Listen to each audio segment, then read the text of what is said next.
Hey everyone, welcome back. So today I'm going to talk about how the conditioning of children, which later on becomes adults, happens at home, and how we inadvertently condition people from a very young age to be the way that they are, and then we wonder why they have problems later on in life. Alright, so if you haven't done it yet, please hit that like and subscribe button down below. Please drop a comment, even if it's just something like hi. The YouTube algorithms really like it when they can see that people are interacting with the video. Here we go.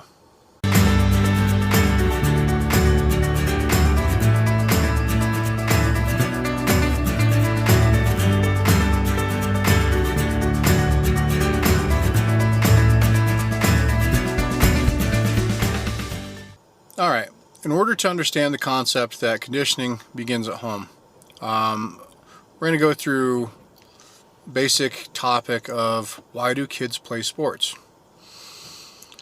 Kids don't wake up one day and say, you know what, I want to play football, I want to play baseball, right?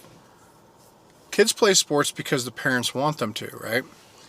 And then you have to ask, well, why do the parents want these kids to play sports?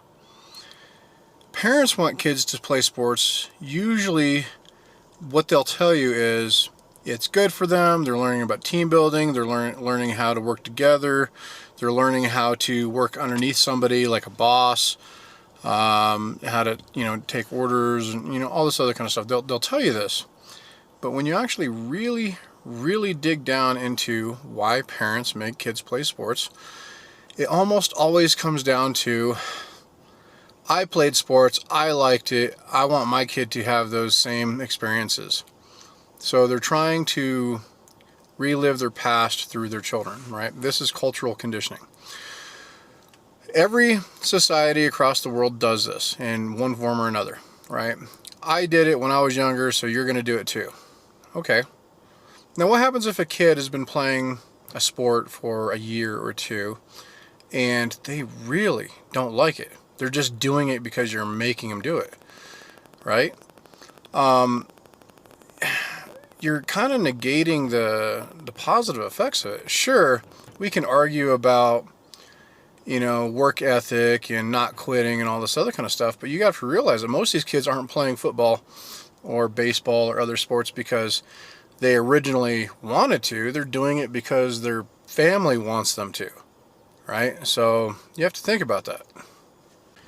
Now don't get me wrong, I mean, sports is very enjoyable, but one of the things I learned when I was doing a lot of ego work in the very beginning was, as I began to see through my ego, my conditioning, the reasonings why I did what I did, I realized that I went to the gym to lift weights because I wanted women to be attracted to me.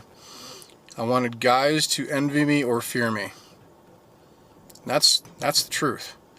And you'll find a lot of people like that, right? It's not an honest, like, going to the gym because I honestly love it. Now, there are people out there who do. They've grown to love it, right? Later on, I got involved in hiking, camping, mountain biking. And these things I actually truly loved. I did them because I enjoyed it, not because I was trying to compete with other people or whatever, right? And children are the same way. We oftentimes force them to do things that they don't want to do in the name of the greater good.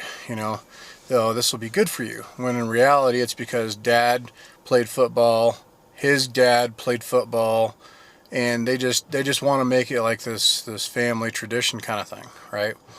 And so you may come across a child who genuinely does not like doing what they're doing. They're only doing it because their parents are forcing them to do it.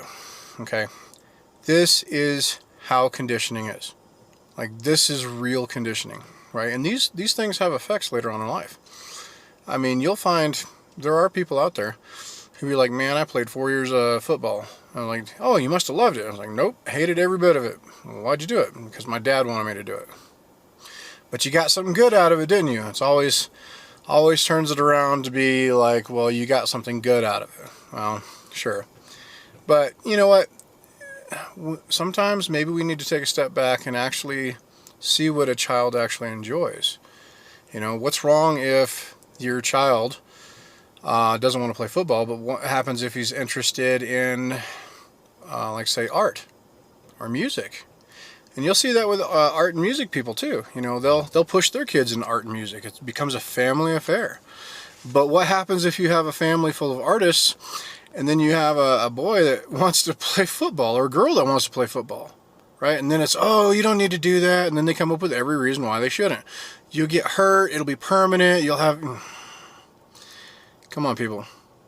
Don't just look at your own ego, you know, when you're trying to either fix your problems or learning how to be happy, but look at how you are conditioning your little ones underneath you, right?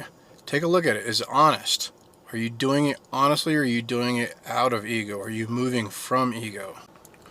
So you can test yourself with this.